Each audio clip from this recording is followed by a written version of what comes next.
Si vous écoutez Le Club, vous savez déjà que Tikamoon est partenaire de l'émission pour toute l'année. Et j'en suis ravie parce que c'est vraiment une belle marque, engagée et durable. 80% de leurs meubles sont en bois massif, ce qui permet de les réparer plutôt que d'en acheter d'autres, de les recycler, mais surtout, ils sont solides et ils peuvent traverser les générations. Ce même bois est évidemment sourcé et travaillé par des artisans. Chaque meuble est construit en assemblage traditionnel, ça veut dire qu'il est monté par un ébéniste. Il n'est pas collé, pas vissé, monté sans quincaillerie, comme un Tetris. Il n'y a pas non plus de superflu, ce qui permet d'économiser les ressources. Il n'y a pas de gâchis. Le peu qui tombe, par exemple, pendant la coupe est réutilisé pour autre chose. Ils ont le label FSC, évidemment, et leur méthode est reconnue par tout un tas d'organismes officiels, que je ne connais pas bien. Mais si vous voulez en savoir plus, il y a leur site internet, bien sûr, tikamoon.com, ou désormais 2 boutiques, une à Paris, une à Lille. Tout ceci étant dit, maintenant, place à l'épisode.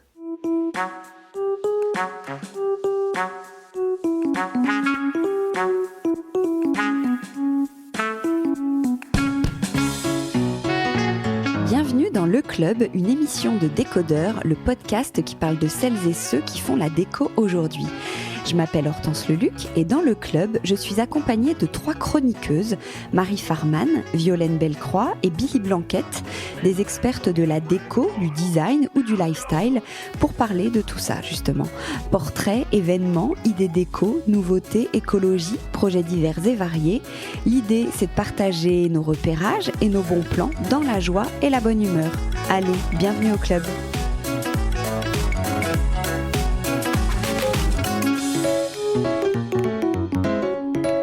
Bonjour à tous, bienvenue dans Le Club pour le dernier épisode de la saison. Bonjour les filles. Bonjour Hortense. Bonjour Hortense. Coucou Hortense. Je suis comme d'habitude avec Violaine Bellecroix, styliste, rédac-chef de Marie-Claire Enfant et citoyenne engagée. Je change ma formulation. Mais ça me va, citoyenne engagée, c'est bien. Pas mal, hein, j'ai trouvé que c'était joli, notamment via son compte Instagram WIT Media, donc Women in Transition Écologique Média, qui va nous parler, comment faire un peu teasing, des polluants et notamment des poils. Des poils de chien. Vous avez dû entendre cette polémique. Le problème de ce mot. Poil. Ah, des poêles. Des poêles à bois ? Non. Ah, des poêles à frire. Des poêles à frire. Ah. Des poêles, des casseroles, on va dire, des batteries de cuisine. Donc, il y a eu toute une polémique. Là, on entend pas mal parler. Donc, trop bien que tu nous en parles aujourd'hui. Ah oui. Marie Farman, journaliste spécialisée en design, qui va nous faire découvrir des femmes créatrices dont le travail évoque l'été. Voilà. C'est un gros teasing aussi. Très bien. Tu veux préciser Non, allons-y. Non, ça va. Et on commence avec Billy Blanquette, journaliste déco et influenceuse. Influenceuse, oui, c'est ça. Ouais. Et qui va nous parler de la rayure. Moi, je vais vous emmener au bord de la mer, au rayon des rayures, si je puis dire, parce que c'est un petit côté qui sent bon les vacances, qui fait penser au parasol, au transat, qui apporte un petit plus, voire même une certaine fantaisie à nos intérieurs. Alors, je te coupe du coup, trop bien, mais juste avant, je vais présenter l'hôtel dans lequel on est, qui nous accueille, qui est l'hôtel Ernest. C'est un petit havre de paix en plein cœur du 10e arrondissement. Je sais pas si on est Poissonnière, 9e, 10e arrondissement.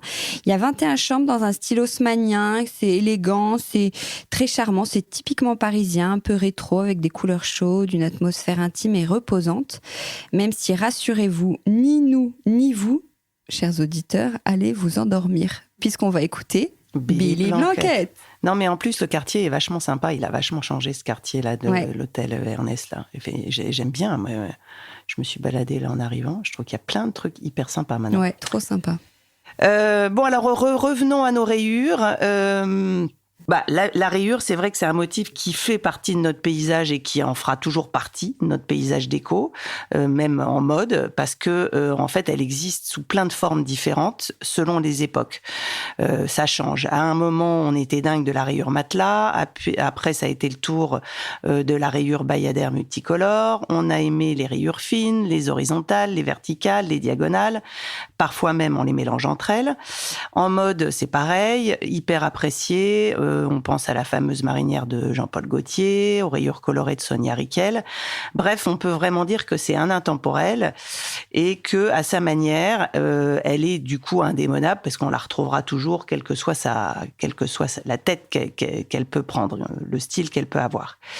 Donc moi, je voulais vous parler du style du moment, parce que vous l'avez sûrement remarqué, celle qui remporte tous les suffrages en ce moment, que tous les archis d'intérieur, décorateurs et autres designers utilisent, et qui n'a pas vraiment de nom officiel. Alors vous allez me dire, mais moi j'ai pas trouvé. C'est la large rayure bicolore, à la manière de Buren, qui correspond, enfin c'est un peu le style French Riviera. On dit rayure nautique, mais en fait, c'est la 5, c'est ça fait 5 cm de large, mais elle n'a pas de nom. Non, elle n'a pas de nom. Au début, moi, je m'étais dit Bayadère, mais en fait, Bayadère, c'est pas ça. Et celle-là, elle n'a pas de nom, alors que c'est celle qu'on voit partout. Rayure nautique, c'est pas mal, je Rayure trouve. nautique, on est validé par la citoyenne engagée, puisque nous ne sommes donc pas des citoyennes engagées, puisque tu n'as pas précisé. T'as vexé. Non, elle est particulièrement engagée. Bah non, mais c'est surtout qu'en plus là, oui, non, mais c'est sûr. Dans ton sujet, voilà. Ça s'y prête moins. Voilà. Donc cette rayure, on va dire nautique, donc elle est sympa parce qu'elle est simple, elle est chic, c'est intemporel, c'est joyeux, classique et en même temps plein de fantaisie si on s'amuse avec des couleurs sympas. Donc c'est une valeur sûre qui permet en même temps de s'amuser. Alors, je dirais que dans ces rayures, il y a encore deux groupes. D'un côté, on a la bicolore qui marie une couleur avec du blanc. Donc, on a le traditionnel vert et blanc, le rouge et blanc, ou encore le bleu et blanc. Alors ça, celui-là, attention, parce qu'il peut vite faire vacances en Bretagne avec toute la panoplie pied de lampe en forme de phare et étagère en forme de barque. Et puis, il y a celle qui remporte donc la palme, selon moi, et qu'on a vu notamment sur la collection outdoor de Jacques Mus, qui a réédité une collection designée par Gaolenti. Peut-être tu vas en parler, non ? Non, mais je vois très bien. Tu vois très bien. C'est très joli. C'est la rayure jaune et blanc. Alors là, la rayure jaune et blanc, c'est la star de l'été, enfin de l'année. C'est le soleil, la fraîcheur, la limonade au citron. Bref, c'est... Le bikini, le coquillage. Ah ouais, non, là, c'est vraiment... J'ai l'impression qu'on la voit quand même beaucoup, ça. Ah ouais, c'est l'hôtel Tuba aussi. Ouais. Le matelas, là, t'as tellement envie d'être dessus. Mais ouais, c'est hyper... Très, très, très agréable comme couleur. Donc ça, c'est pour les bicolores qui alternent une couleur et du blanc. Et puis, il y a les bicolores qui mélangent les couleurs entre elles. Parce que vous l'avez forcément remarqué, on est dans la couleur à fond, là, en ce moment. On est dans une époque où on a besoin un petit peu de couleurs pimpantes et joyeuses qui nous sortent un peu de la morosité. Donc, on va trouver pas mal de rayures bicolores qui se mélangent entre elles. Un rose vif avec un vert pomme, un rouge avec un violet, un jaune citron avec un bleu clin. Et celles-là, elles sont un peu moins attendues, un peu moins classiques, donc elles peuvent faire peur, on va dire, à ceux qui préfèrent les choses un peu plus traditionnelles. Mais elle est quand même assez sympa. Donc, sous quelle forme est-ce qu'on va retrouver ces rayures et quelles sont les marques qui en proposent ? Je ne vais pas toutes vous les citer parce que je pense que chaque marque a sa collection de rayures, mais je vais vous donner un peu celles qui, selon moi, sont vraiment dans le style pop actuel. On commence avec les murs parce que c'est quand même assez osé de mettre ça sur des murs, parce que quand on le retrouve sous forme d'accessoires, etc., ça va, mais quand c'est des murs tout entiers, c'est déjà plus présent. J'ai d'ailleurs photographié, vous pouvez le voir sur mon blog, sans vouloir me faire de pub, l'appartement de Lisa Gachet, qui est Make My Lemonade, la fondatrice. Elle a de la rayure ? Ah bah elle a sa chambre, je vois que tu as lu mon article, ça fait plaisir. Elle a une chambre qui est rayée bordeaux et framboise, et une couette moutarde et blanche, rayée, tout est rayé. Et elle fait plein de trucs rayés. C'est hyper pop, quoi. C'est assez sympa. Donc, au rayon papier peint, moi, je mets en avant une marque que j'adore, qui s'appelle Mu, M-U-E-S. C'est deux sœurs qui sont hyper sympas et qui ont sorti plein de modèles de rayures. Alors, il y a le modèle Auguste, qui a quand même 34 combinaisons de coloris.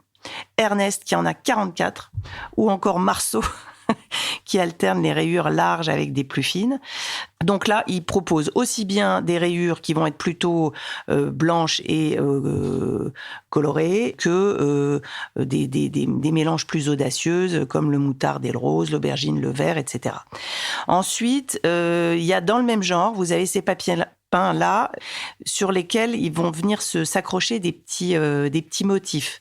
Il y a Bienfait qui a fait une collab comme ça avec Margot Keller, la designer marseillaise, sur laquelle on retrouve assez régulièrement sur les rayures son motif emblématique qui représente un maillon. Mu, ils ont fait aussi pareil un papier peint à rayures, et là il y a des bananes qui se baladent un peu sur les rayures, c'est assez rigolo.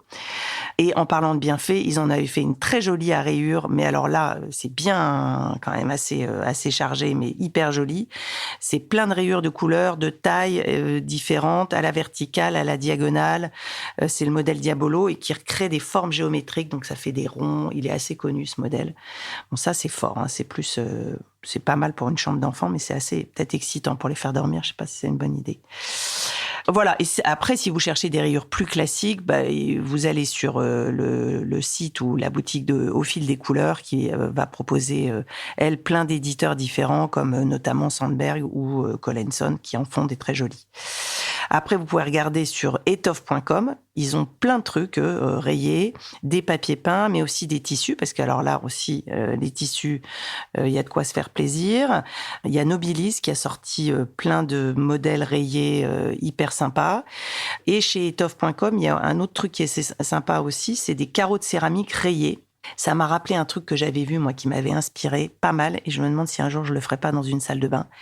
C'est d'alterner des rayures, enfin, en fait, c'est pas de créer soi-même ces rayures avec des carreaux de faïence, ou enfin des carrelages où tu mets des carreaux de métro, par exemple, rectangulaires, que tu mets à la verticale, et tu mets une rayure blanche, une rayure rose, une rayure blanche, une rayure rose. Ah c'est oui, assez tu sympa. crées ta rayure avec le carreau. Tu crées ta rayure avec les carreaux. Ça, c'est assez sympa. Tu le mets à la verticale ou à l'horizontale. Bon, c'est des petites idées pour faire des rayures chez vous.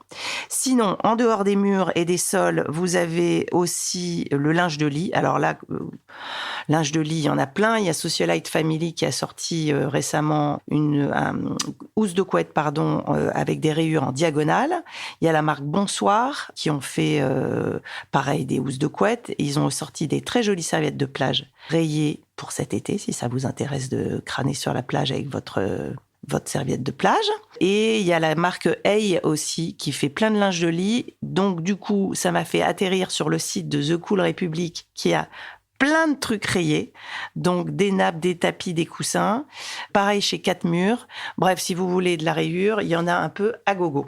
Il y a aussi pas mal de lampes. Je ne sais pas si vous voyez, il y a des jolies lampes avec des pieds de lampe, des larges pieds de lampe avec des rayures horizontales. Ça s'appelle EO Ipso. Tu connais pas, toi, Marie, qui connaît tout? Bon. Et tu crées ta sculpture lumineuse. C'est vrai que tu as ce truc-là. C'est pas ça? Non, c'est pas ça. Non, mais ça me fait penser, effectivement. Bon, ça, c'est pas encore des rayures, non. Après, vous avez les vases, bref, vous pouvez vous amuser avec tous les accessoires. Après, côté mobilier, je termine avec le mobilier. Beaucoup de choses en outdoor, quand même, parce que c'est quand même le truc qu'on a envie de mettre plutôt chez soi. Il y a La Redoute qui a sorti un salon rouge et blanc à rayures pour l'extérieur. Il y a chez Honoré Déco le fameux fauteuil croisette qu'ils ont sorti dans pas mal de couleurs rayées, et aussi le modèle Eldorado. Il y a le fameux fauteuil suspendu hyper joli, moi j'adore, mais bon, c'est pas dans mon budget, avec une structure tubulaire d'Axel chez Made in Design qui est hyper beau. Et puis évidemment, il y a tout ce qui est transat et chilienne. Chez Alinea, ils viennent de sortir la collection Marseille avec plein de trucs rayés.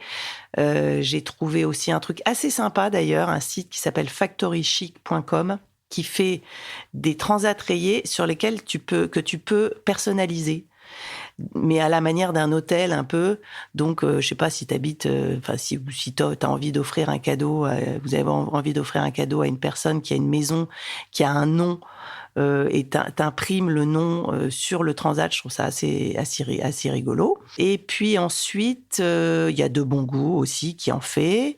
Et en fait, après, on termine dans la maison. J'ai vu que Ikea avait sorti, il réédite, il s'appelait le fauteuil Gogo à l'époque.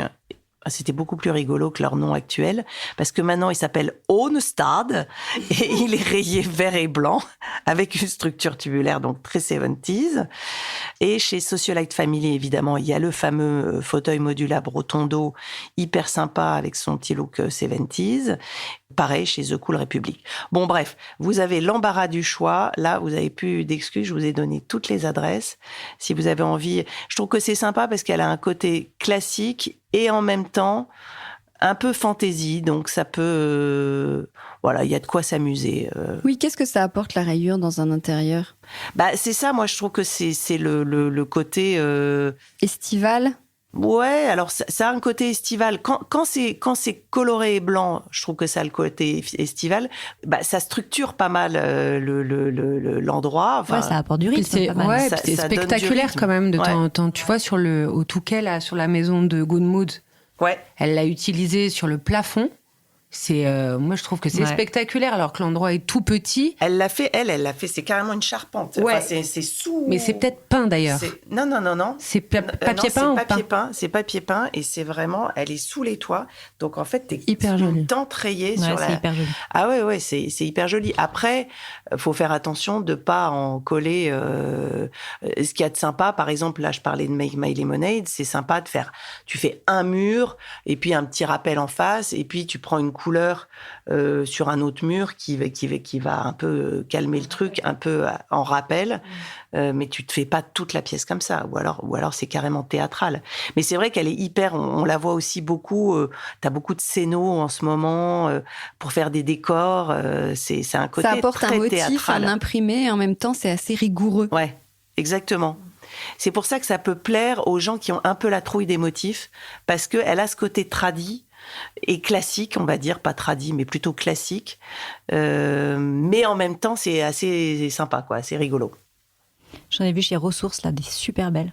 Avec, pareil, les grosses rayures, rayures nautiques, mais soit en diagonale, et chaque rayure porte le nom d'une ville. Donc, en termes de couleurs, tu vois, c'est hyper différent, c'est hyper beau. Ah, j'ai pas vu. Et ça amène vachement de rythme, je trouve. Et comme tu dis, quand t'as peur du motif, t'as peur de t'enlacer, je trouve qu'au final, la grosse rayure, ça peut être assez intemporel. Et tu sais, il y a aussi, c'est la citoyenne engagée qui parle, il y a Maison Jeannette, tu vois. Eux, c'est du papier peint français, encre. Alors, je dis pas que tout ce que t'as cité était pas comme ça, j'en sais rien, mais en tout cas, eux, je m'étais renseignée. Et le papier peint est super et ils ont plein de rayures. Et comme tu disais, j'avais trouvé ça intéressant, pas forcément blanc et une couleur. Ils proposent plein que toi, t'imaginerais pas forcément. Et je trouve ça assez intéressant, leur modèle. Oui, c'est très chouette ce qu'ils font aussi. Mais merci beaucoup, Billy. C'était intéressant, ça nous donne envie de mettre de la rayure. Ouais, je crois qu'on va en coller partout. Là, ça y est, c'est parti. Violaine, à toi. À moi. Ouais. Alors, les filles, quel est le point commun entre votre gobelet de café à emporter, le fartage de vos skis, vos chaussures Gore-Tex et votre poêle à frais? Déjà, j'ai pas de chaussures Gore-Tex. Pas non plus. Même un manteau imperméable. Un tissu imperméable ou un tissu anti-tache. Tout ça... J'imagine que c'est pas très bien. Non, contient des PFAS. Donc les PFAS, vous en avez sûrement entendu parler. Donc on prononce PFAS, je me suis renseignée parce que je me suis dit que pendant toute ma chronique, je disais les PFAS alors que c'est les PFAS, c'était pas top. Comment ça s'écrit, PFAS? Donc c'est un acronyme, c'est PFAS, mais c'est un acronyme tiré de l'anglais, donc on dit PFAS. Alors, je vais pas vous dire exactement. Enfin, je vous ai fait une petite partie chimie. Hein, je sais pas, j'espère que vous êtes prêtes. Mais en gros, ça se prononce comme ça. Donc les PFAS, c'est une grande famille de plusieurs milliers de composés chimiques exploités dans de très nombreux produits de consommation pour leurs propriétés ignifuges, anti-taches, anti-adhésive, émulsifiante et imperméabilisante. Donc vous voyez avec tous ces termes qu'on peut en retrouver, on en retrouve dans la cosméto, dans les vêtements, dans les textiles, dans les emballages alimentaires. Enfin, il y a énormément de catégories concernées. Leur composition étant très stable, ils résistent à la dégradation et polluent donc de façon éternelle depuis le début de leur exploitation dans les années 40. Là, c'est la phrase qui fait un peu mal, mais j'ai tout vérifié. C'est exactement ça. Donc, c'est un fléau écologique et pour la santé humaine également. Donc, les PFAS sont des substances per- et polyfluoroalkylées qu'il est, je me suis entraînée en plus et je bute, mais bon, c'est ce qu'ils disent, qui regroupe environ 5000 molécules chimiques synthétiques présentant des chaînes carbonées plus ou moins longues ainsi que des atomes de fluor. Je vous promets, j'arrête la chimie, mais il fallait quand même que je vous dise ce que c'était exactement. Ce qu'il faut comprendre, c'est que les PFAS sont nombreux et résistants. On les retrouve ainsi dans l'eau, la terre, l'air, les organismes vivants, dont vous. Ils sont nocifs à vie, d'où leur surnom de polluants éternels. Je sais, je te vois déprimée, Billy. Mais il faut prendre ce problème à bras-le-corps et nous pouvons lutter. Certaines réglementations interdisent tel ou tel PFAS. Le problème, c'est que la famille des PFAS, elle est hyper nombreuse. Donc, si on les interdit un par un, on n'est pas sorti de l'auberge. Or, c'est exactement ce que les pouvoirs publics ont fait jusqu'à présent. Nonobstant les études scientifiques nombreuses au sujet de la toxicité des PFAS pour l'homme et la planète, ils ont interdit les PFAS un par un. Donc, on sort pas de l'auberge. Parce que c'est tellement énorme, c'est qu'à chaque fois, ils en développent un autre. Ah ouais. Donc, toi, t'es là, super, on s'est débarrassé de celui-là, puis il y en a un autre. Depuis les années 40, ça revient toujours. Ça revient toujours. Donc, c'est exactement... si le sujet, là, est revenu au centre de la table, vous en avez forcément entendu parler sur Instagram, il y en a plein qui se sont emparés... à raison d'ailleurs des PFAS. Ces derniers temps, c'est parce qu'il y a eu une proposition de loi visant à les interdire de façon globale, présentée devant le Parlement le 6 avril dernier. Donc il y a, j'ai oublié le nom, mais il y a c'est les écolos qui ont proposé ça, qui ont dit, alors voilà, maintenant on interdit toute la famille des PFAS, comme ça on sort de l'auberge. Donc, pas mal de militants se sont emparés du sujet, comme Camille Etienne, Ouvert le Média. Camille Etienne, elle a fait des vidéos, d'ailleurs, si vous voulez aller plus loin sur ce sujet, parce que j'ai pas voulu être trop technique, parce que c'est pas le but de l'émission. Mais voilà, vraiment, elle explique super bien. Elle a un discours très construit, très écrit et qui apprend plein de choses. Malheureusement, si l'interdiction des PFAS sera effective dès 2026 pour les textiles d'habillement, les produits de fard pour vos skis, les cosmétiques, elle n'est pas interdite pour les ustensiles de cuisine. Donc en fait... Comment ça se fait ? Vous vous dites c'est bizarre, mais si c'est nocif pour l'environnement et l'humain, il faut les interdire dans tout. Non, les députés, ils l'interdisent dans tout, sauf dans les poêles anti-adhésives. Donc on a le droit de les manger, en fait, ces trucs-là. J'en conclus que le lobbyiste de la poêle a été plus fort que celui du fart. Et je propose que ce monsieur ou cette madame aille plutôt travailler pour l'association Bloom plutôt que pour les poêles à frire. Enfin, résultat, Tefal, qui appartient au groupe Seb, peut continuer à fabriquer des poêles revêtus de téflon. Donc, vous savez, c'est ce truc-là. D'ailleurs, si vous en avez chez vous, vous les mettez dans un sac et vous allez les emmener à la déchetterie directement. Ce film-là, il y a un film extra qui était sorti là-dessus. Je vais te retrouver le nom. Ah ouais, je veux bien. Non, c'est le combat d'un mec, c'est une vraie histoire. Mais c'est un Américain ? Ouais, parce que en fait le sujet a été très présent aux États-Unis et il arrive en France parce que il y a des militants écolos qui se sont dit mais c'est pas possible. Et en fait ces poêles soi-disant. Quel poêle attend ? Donc ce sont les poêles qui révolutionnaient tout il y a 10 ans. Tu sais, il y a une fine pellicule noire dessus qui s'appelle du téflon et ça c'est bourré de PFAS. Et donc, il faut prendre il faut prendre des poêles en acier, en inox, en céramique. Et même, tu as des revêtements. Mais ça, il faut vérifier. Il y a des revêtements qui s'appellent pierre. Et je crois que c'est OK aussi. Mais de toutes les manières, maintenant, t'envoies un message en te disant est-ce que c'est PFAS free ou pas, quoi. Et tu le demandes vraiment. Parce que le problème, c'est que non seulement pour nous, c'est plus de cancer, enfin, il y a tout un tas évidemment, je ne détaille pas parce que moi, ça me fout le cafard, là, les cascades d'effets secondaires, tu sais, des trucs, voilà. Mais c'est surtout que ça reste dans la nature jusqu'à la nuit des temps. On peut pas les enlever.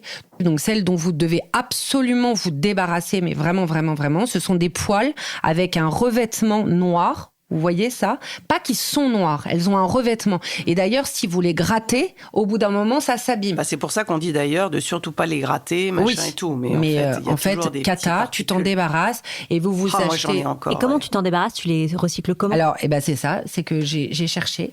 Mais en fait, le problème, c'est qu'on va les jeter. Donc...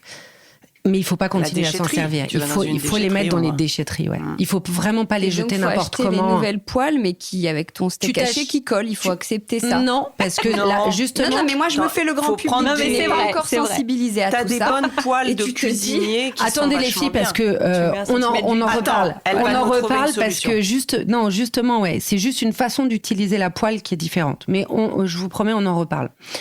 Pub. Donc, comme on ne peut pas s'en remettre aux lois pour se protéger et protéger l'environnement, voilà un petit guide pour échapper tant que faire se peut aux PFAS chez vous, sachant que de toutes les manières, vous n'y échapperez pas. Parce que il y a déjà tous ceux qu'on a déjà mis. Alors d'abord, il faut s'asseoir. J'avais déjà fait une chronique sur ce sujet. Cela vous permettra d'éviter au maximum les boissons et nourritures à emporter. Tout ce qu'il y a à emporter est emballé. Les emballages alimentaires, c'est du PFAS à gogo. Donc le gobelet de café avec ton prénom pour siroter ton matcha latte, là, c'est un fléau ce truc. On s'assoit au café, on commande un café. C'est du carton pourtant. Quel est le rapport avec tout ce que tu disais ? Fait, ce que tu vois par exemple quand j'ai dit au début que les molécules, là, elles avaient une force imperméabilisante. Tu vois, ton emballage alimentaire, ça peut pas être vraiment du carton. Parce qu'il faut que ce carton-là soit imperméable, parce que sinon, ta sauce de salade, elle est sur ton plastique. Exactement. Ouais. Les cartons à pizza, ils sont tous blindés de PFAS, à part certains qui te le disent vraiment, mais parce qu'il faut que, justement, le gras ne puisse pas passer. Donc, c'est des traitements, en fait, de la matière première, qui peut être une matière première correcte. Du carton, c'est OK. Mais c'est recouvert. Donc, c'est sur le carton. Mais par contre les barquettes en plastique, par exemple, qui sont tout aussi dégueulasses pour la planète, ça, il n'y a pas de PFAS dessus. Ça, je sais pas. Je ne suis pas renseignée. Non, mais tu le vois bien, ton petit Pokéball, là, que tu prends à emporter. Ouais. Tu vois bien qu'il y a une fine pellicule. Oui, bien sûr. En fait, la bouffe à emporter, c'est vraiment ça le problème. D'ailleurs. À moins que vous arriviez avec votre Tupperware pour emporter. Il y a de plus en plus de boutiques qui acceptent de vous mettre votre salade ou votre, je sais pas quoi, dans votre contenant. C'est une petite logistique, mais en même temps, c'est une hérésie. Déjà, c'est une hérésie parce que ça remplit nos poubelles bêtement. Ça, je peux vous en parler 1 heure aussi si vous voulez. Mais surtout parce que après, une fois qu'on l'a mis dans la poubelle, et ces trucs-là, en plus, les emballages alimentaires, vous savez, au bord des plages, etc., on prend plein de trucs, les crêpes dans des petits cartons, des petits machins, tout ça, ça se retrouve dans la mer, et bla, et bla, et bla. Résultat des courses, les poissons, par exemple, c'est la nourriture où on trouve le plus de PFAS. Sympa. Donc, moi, je vous propose de vous asseoir dans des jolis bistrots. Quand on mange du poisson, parce que eux-mêmes, ils ont... Ah là là. Heureusement que t'es là, Violaine, de nous sensibiliser à ça. Moi, je sais que c'est pas un sujet rigolo, etc. Mais en même temps, je trouve que c'est mieux d'être au courant et de se dire si je peux éviter 3 trucs. Voilà. Et alors, si vraiment vous aimez siroter votre café en marchant, procurez-vous une tasse réutilisable. Il y a une petite boutique en ligne qui s'appelle Hakuna Taka. Qui est génial, qui propose une tasse en verre, parce que moi, évidemment, à un moment, je voulais être en transition totale, donc j'ai acheté une tasse en plastique, à mon avis, bourrée de n'importe quoi. Enfin, c'est idiot. Parfois, on fait des gestes... on réagit plutôt que de réfléchir. Bon, bref, ça nous arrive à tous, c'est pas grave. Mais sur Hakuna Taka, vraiment, c'est hyper bien pensé.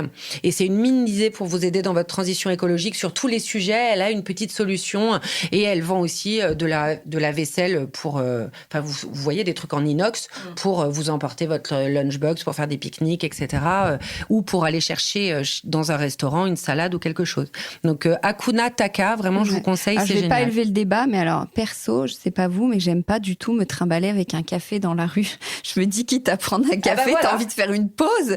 Quel est l'intérêt des... Mais moi, je suis comme toi, mais regarde le nombre de gens avec des gobelets de café à emporter. C'est vraiment énorme. Ça me fascine. C'est à cause de l'arrivée du tabac aux États-Unis, mais je remarque pas tellement qu'il y a des gens comme ça. Si, dans le métro, moi, j'ai peur qu'ils me renversent. Le nombre de gens avec des cafés. Alors que moi, je trouve ça trop sympa. En plus, franchement, en France, t'as toujours un bistrot où tu peux t'asseoir pour prendre ton café. Ça dure 2 secondes 30. C'est sympa, quoi. Non, mais les gens préfèrent s'empoisonner.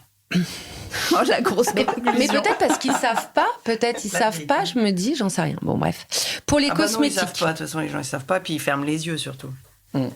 Mais nous, les premières, on sait pas. Regarde, on découvre plein de choses grâce à Violaine. Ouais. Pour les cosmétiques, alors ça, je savais pas parce que moi, quand j'ai commencé à regarder, j'ai beaucoup vu les poêles à frire et les gobelets en carton, mais j'avais pas compris que sur les cosmétiques, eh bien, si, il y en a beaucoup de PFAS parce qu'il a un pouvoir émulsifiant. Voyez, de mousse. Donc, tout ce qui est tensioactif, etc. Bon, bref, ça, c'était un autre truc. Donc, tous les produits pour les cheveux et tout, c'est vraiment, vraiment, en général, là, qu'on les trouve. Comment, donc... c'est quoi son nom? C'est écrit PFAS sur le shampoing? Non. Sinon, ce serait super. Ouais. Tu penses que les industriels sont bien plus malins que ça. Donc, pour être sûr que t'as pas de PFAS dans ton pot de crème, il faut choisir des produits labellisés Cosmébio. Si jamais tu as une crème que tu adores, qui n'est pas labellisée Cosmebio, tu vas sur le site de Cosmebio et là, ils te donnent la liste des noms, que je vais pas vous répéter ici parce que franchement, c'est que des trucs chimiques. Ils te donnent la liste des trucs qu'il faut pas retrouver dans ta liste Inky. Tu sais, la petite liste derrière. Enfin, moi, perso, je la lis même pas parce qu'elle est en caractère 7. Il me faudrait des loupes pour lire ce truc. Donc, donc tu trouveras la liste sur le site Cosmebio qui t'explique exactement ce que je vous ai un peu expliqué aujourd'hui, mais plus anglais sur la cosmétique. Et vous pouvez aussi vous fier les yeux fermés. C'est génial de pouvoir se fier les yeux fermés. Tu vois, il y a plus de méfiance aux marques Oden, Soin de Soi et Senza. Je les ai toutes les trois testées, approuvées. Les odeurs sont géniales. Elles travaillent toutes depuis leur création pour fabriquer le plus localement possible des produits bons pour la peau, non toxiques pour l'environnement ou l'humain, avec le moins d'emballage possible. Il y a des femmes exceptionnelles derrière ces marques de cosmétiques. Et en plus, franchement, le plaisir est intact. Donc, ouais, exactement. Comment t'écris? O-D-E-N? O-D-E-N. Ah oui, je connais pas. L'huile à la pomme, elle est géniale. Son huile démaquillante, elle est super. Ah oui, d'accord. Soin de Soi, sérum maman, génial. Senza, l'huile biphase et canon. Enfin bon, tout ça, vous pouvez vous fier les yeux fermés. Donc, c'est quand même sympa. Cosmebio et ces marques-là, je sais que vous pouvez vous fier les yeux fermés. J'ai vérifié pour vous. En revanche, si vous voulez gardez votre crème parce que vous l'adorez, checkez juste sur le site de Cosmebio qu'il n'y a pas c'est toujours des noms chimiques, tu sais, à rallonge, donc il faut juste vérifier sur le site. Pour les vêtements d'extérieur imperméables, allez faire un tour en Suisse avec la marque Vaude, je sais pas comment ça se prononce, c'est V-A-U-D-E, qui soutient depuis de très nombreuses années l'interdiction des PFAS en Europe et s'est attelé à bannir ces polluants de ces produits imperméables. C'est hyper compliqué le vêtement technique, donc le t-shirt transpirant, le t-shirt Gore-Tex, en gros, tout ce qu'il y a chez l'enseigne où on prend les trucs pour le sport, là. Bon, en plus, on sent pas bon. Les tentes, les machins. Oui, parce que ça va pas. Anti-transpirant, il faut transpirer. Ouais. Enfin, t'es jamais mieux que dans de la laine et du coton. Ouais. Bon, ok, ça fait un peu tata zézette de dire ça, mais c'est vrai, quoi. C'est plus sain. Tata zézette. Non, mais tu vois ce que je veux dire, c'est un peu bon. Voilà, donc. Voilà, Vaude, je sais que eux ils luttent. Après, le problème est trop vaste sur le vêtement technique parce que il y a aussi les vêtements techniques permettent aujourd'hui de réaliser des exploits. Enfin, tu vois, on n'est plus en premier de cordée. Hein. Les mecs, ils ont moins froid, donc voilà, c'est compliqué. Pour les poils, et c'est là où vous allez vraiment vous marrer. Vous pouvez choisir une poêle française sans PFAS chez Tefal. Mais si, parce que Tefal sait faire très bien des poêles non polluantes pour la planète et ses habitants. Choisissez simplement les modèles en inox ou en céramique. Qui ne sont pas polluants, donc ils savent le faire. Alors oui, pour la poêle justement, j'y reviens. Mais c'est bien meilleur, hein. Tu sais que moi j'ai c'est meilleur le. Mais c'est surtout mais au goût en fait. Moi j'ai une poêle parce qu'après tu récupères les sucs et tout ça, c'est bien meilleur en fait. Et en fait, si tu veux éviter que ton steak attache, tu fais chauffer ta poêle très chaude, tu mets quelques gouttes d'eau dessus. Si la goutte, tu sais, elle part comme ça. Tu vois, quand c'est très chaud, ça part comme ça. C'est prêt. Là, tu mets ton beurre, ton steak ou je sais pas, tes légumes, ce que tu veux. Et oui, je me suis dit, t'as rien dit sur le steak qui est de la viande rouge. Si je le dis après. non, on fait comme on veut. Mais en tout cas, et ces poêles-là, les poêles en inox, elles se culottent. Tu vois, mais tu peux les garder. T'en achètes 3 aujourd'hui, une grande, une moyenne, une petite. Faut pas les mettre au lave-vaisselle, faut les laver comme ça. Et mais en fait, c'est tellement une pratique facile à attraper et meilleure pour toi. Enfin, voilà. Moi, depuis que j'ai vu ce film, je l'ai bazardé direct. Oui, donc le film, c'est Darkwater. Et c'est le film, je crois, qui est à l'origine de tout l'émergence du problème des PFAS. Enfin, pas l'émergence du problème, parce que le problème, c'est depuis les années 40, mais en tout cas, de sa portée aux médias. Et il y a aussi une autre marque, je sais pas si vous avez vu, qui s'appelle Atma Kitchen. Sur Instagram, ils communiquent vachement. C'est une marque qui fabrique en Europe des batteries de cuisine aussi jolies que PFAS free. Ah bah tiens. Et vous pouvez vous renouveler, vous n'avez pas besoin d'avoir 25 casseroles. Il faut juste vous débarrasser des poêles avec revêtement anti-adhésif. Je crois que j'ai bien passé mon message. Bien contente. La déco n'échappe pas au PFAS, malheureusement. Si vous voyez tissu anti-tache, il faut pas y aller, ça sent le PFAS.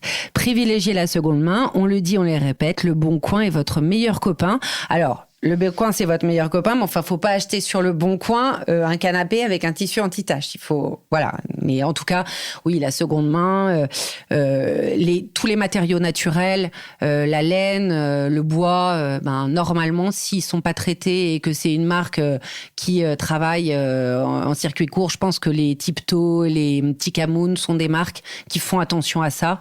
Et aussi, il faut faire attention non seulement à ce que vous achetez, mais à son emballage. Parce que pareil, si on repart sur un carton ignifugé, etc., on est reparti. Voilà, et évidemment, pour finir, on ne peut pas ne pas être exposé au PFAS, il y en a partout. Mais comme toujours, manger de tout en quantité raisonnable, en privilégiant des circuits courts, les produits faits maison et les fruits et légumes sans pesticides, vous permet de limiter tout cela, limiter sa consommation de viande et de poisson, parce qu'on trouve beaucoup de PFAS dans les animaux. Puisqu'on en a mis dans l'herbe et dans l'air et dans le machin et dans le truc, forcément, eux aussi sont touchés. Donc, si on vous parle de tissus antitranspirants et de trucs anti-taches, courez et asseyez-vous pour boire un café. Ah, que c'est beau, cette fin. Bon. Super. Eh ben, merci, Violaine, parce que c'était merci, Violaine. Très intéressant.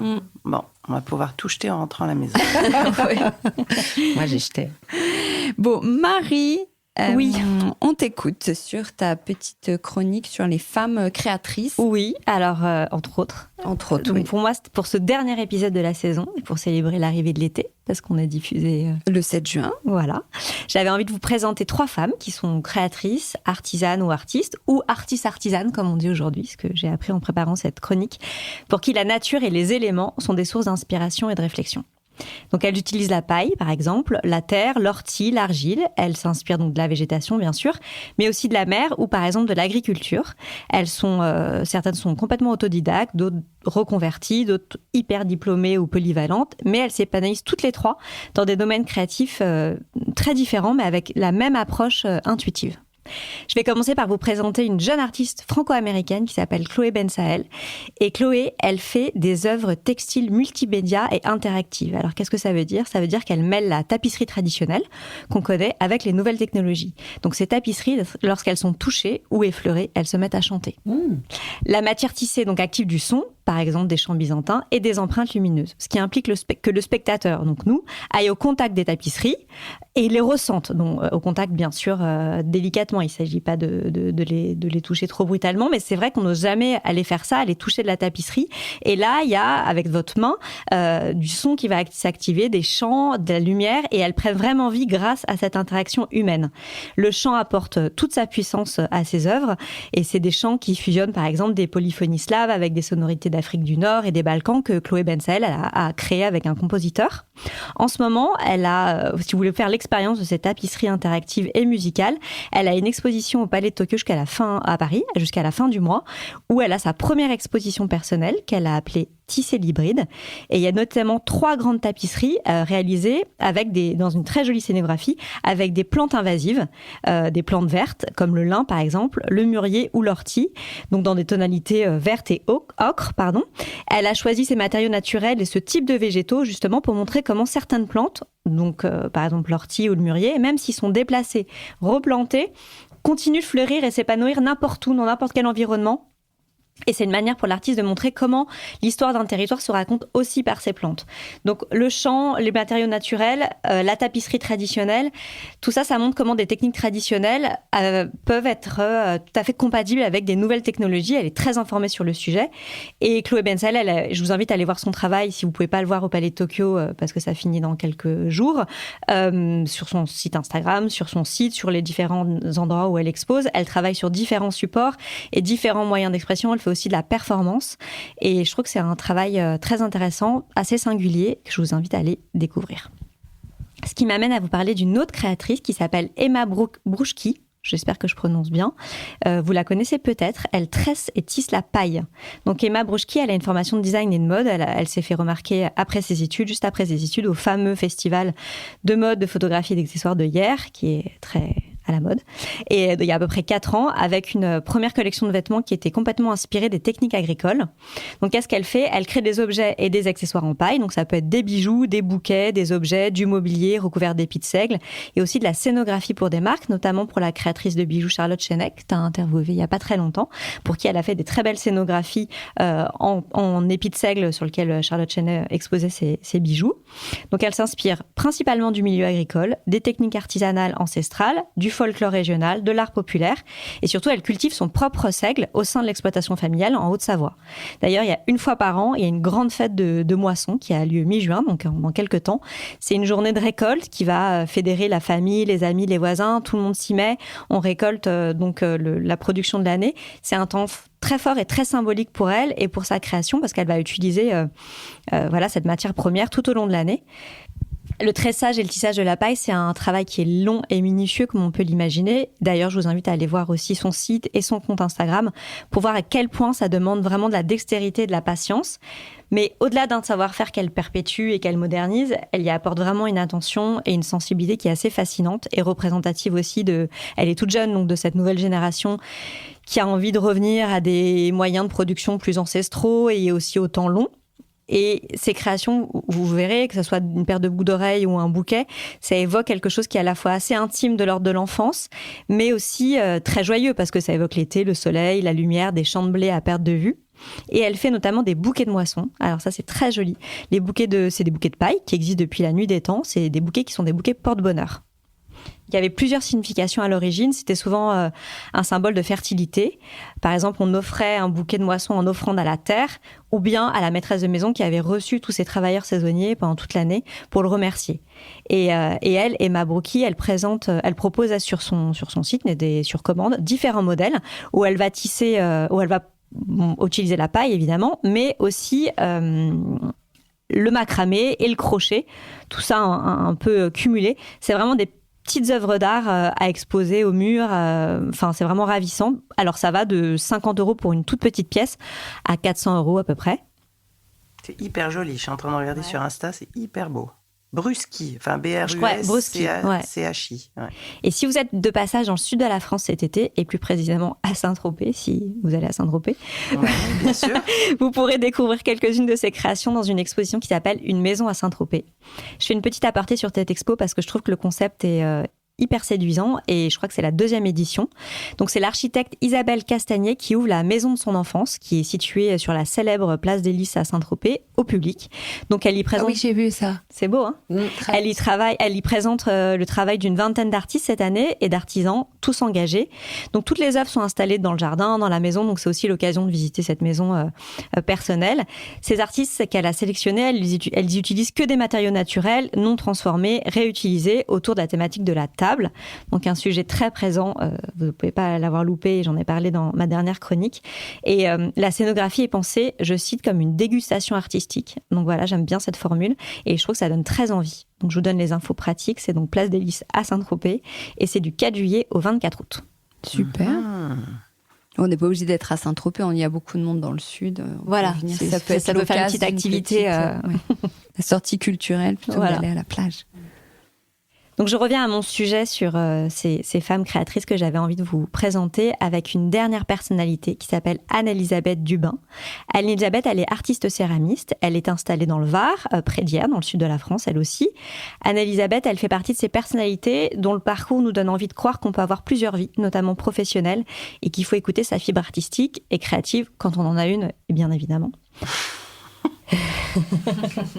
Anne-Elisabeth a habité plusieurs années à Hong Kong où elle avait un tout autre métier. Puis à son retour en France il y a une dizaine d'années, elle se consacre à la céramique, une pratique qui la titille depuis qu'elle est enfant, qu'elle est petite fille. Elle a toujours vécu au bord de la mer et c'est aujourd'hui cet environnement marin qui est vraiment le fil conducteur de son travail. Donc son travail, il est vraiment imprégné de cette lumière immaculée, de la force des éléments. D'ailleurs, son atelier, c'est un atelier de rêve qui a un cabanon qui surplombe la mer, la Méditerranée, avec une vue très frontale. Il y a quelque chose d'hyper puissant, de très prenant, mais au-delà d'être magnifique, ça infuse complètement son travail et vraiment très instinctivement. Elle dit elle-même avoir une pratique libre et instinctive, pas trop technique. Par exemple, elle travaille pas du tout autour. Elle modèle chacune de ses pièces, à la main, avec toujours l'idée de trouver l'équilibre le plus juste et le plus naturel. C'est des formes qui sont plutôt essentielles, sans ornement. Elle fait par exemple des colliers de mur, des bas-reliefs, des luminaires. Elle est d'ailleurs très inspirée par l'œuvre et le parcours de Valentine Schlegel, comme Charlotte Chenet, j'ai écouté son podcast, Hortense, qui est une grande sculptrice des années 60 et 70, qui était originaire de Sète, dans le sud de la France aussi. Elle est connue pour ses formes libres et très organiques, et surtout ses magnifiques cheminées en plâtre, que je vous invite à aller découvrir si vous ne connaissez pas. Valentine Schlegel, elle disait pour expliquer sa fibre créative et ses inspirations, « Je suis née sur la plage ». Et c'est un propos qui fait tout à fait écho à la pratique d'Anne-Elisabeth Dubin et à son amour pour la mer, et particulièrement pour la Méditerranée. Elle a un projet en ce moment qui m'a particulièrement intriguée. C'est un projet qu'elle a lancé il y a quelque temps, qui est, on peut dire, un projet d'archéologie sous-marine, qui consiste à déposer dans chacune des mers pour lesquelles elle a des attaches personnelles, une de ses créations. Donc par exemple, au large de son atelier en Méditerranée, elle a fait déposer à 17 mètres de profondeur un pot qu'elle a fait elle-même, légèrement ouvert, qui servira de grotte aux poulpes au fur et à mesure des années. Dans la mer de Sulu, aux Philippines, elle a déposé une autre pièce plus sculpturale, une forme complètement trouée, aussi très organique, qui sera certainement, on imagine, envahie par le corail, ou sera un terrain de jeu pour les poissons. Et à Bekia, une île des Grenadines dans la mer des Caraïbes, elle a déposé une autre de ses créations. Et là, par exemple, pareil, ce sera la surprise. On ne sait pas ce que la mer va faire de ses œuvres. Parce que l'idée, c'est de voir vraiment ce que la mer va faire de ses créations, une fois qu'elles seront immergées dans l'eau salée, pour plusieurs années. Ce projet, qu'on peut qualifier d'archéologie sous-marine, fait écho, je trouve, à tous ces objets anciens comme des bols, des assiettes ou des pots en porcelaine qui ont jalonné à partir du XVe siècle toutes les grandes expéditions maritimes des navires marchands, et qui, lorsqu'elles sont retrouvées des centaines d'années après, sont recouverts de coquillages et de coraux, ce qui leur donne une forme plutôt sculpturale et une texture très particulière qui les éloigne de leur fonction utilitaire. C'est vraiment la mer qui a décidé de ce qu'elle allait faire de ces contenants. Donc vous pourrez aussi aller voir le travail d'Anne-Elisabeth et sur son compte Instagram, où elle partage ses inspirations, ses collaborations, parce qu'elle aime bien travailler aussi avec d'autres artistes, et ses différents projets. Elle organise aussi des retraites dans ce lieu magique où elle travaille et elle habite, si ça peut vous intéresser. J'espère que ces 3 portraits de femmes vous auront envie de découvrir leur univers déjà, mais vous auront vu aussi toute leur lumière, et vous pourrez vous projeter dans l'été plus agréablement. Tout à fait, ça me donne envie d'être en été. C'est très beau. J'ai regardé les comptes Insta, là, c'est hyper beau. Je suis pas allée voir la 3e. Non, c'est Anne-Elisabeth Atelier, la 3e. Oui, mais on la trouve facilement en mettant son... Ouais. Génial, merci. Tu nous fais toujours découvrir des choses. Mais chacune, de toute façon, que ce soit les petits conseils pratiques. Les petits conseils pratiques. Bah oui, l'épiphace, je sais pas si je vais pas changer de green. Ah non, c'est hyper important. Bah non, c'est hyper important. Non, c'est hyper intéressant. Surtout que moi, j'avais pas très bien compris. J'ai vu la polémique, etc. Mais je te cache pas que j'avais pas hyper bien compris. J'avais juste compris que c'était grave et qu'il y avait un truc, tu vois. Mais j'avais pas très bien compris. Donc merci pour ces explications. Ouais, hyper clair, c'est vrai. C'est la Erin Brockovich du club, en fait. J'adore Julia Roberts. Ça va. Moi aussi. En plus, j'adore ce film. Ouais, j'adore bien. Merci beaucoup, les filles. À bientôt. Salut. Ciao. Décodeur, c'est terminé pour aujourd'hui. Merci beaucoup d'avoir écouté en entier. Si vous avez aimé cette émission, n'oubliez surtout pas de vous abonner au podcast pour ne pas rater les prochains épisodes. Bien sûr, vous pouvez aussi la partager en l'envoyant à vos proches ou en story Insta. D'ailleurs, vous pouvez me retrouver sur le compte Décodeur où je poste quasiment tous les jours. Et si jamais vous écoutez cette émission sur Apple Podcast et que vous avez 20 secondes, n'hésitez pas à laisser un commentaire. C'est juste sous la liste des épisodes. C'est comme partout, plus j'ai d'avis et d'étoiles, plus le podcast se détache et se fait connaître. Voilà, merci beaucoup et à très bientôt alors, ici ou ailleurs.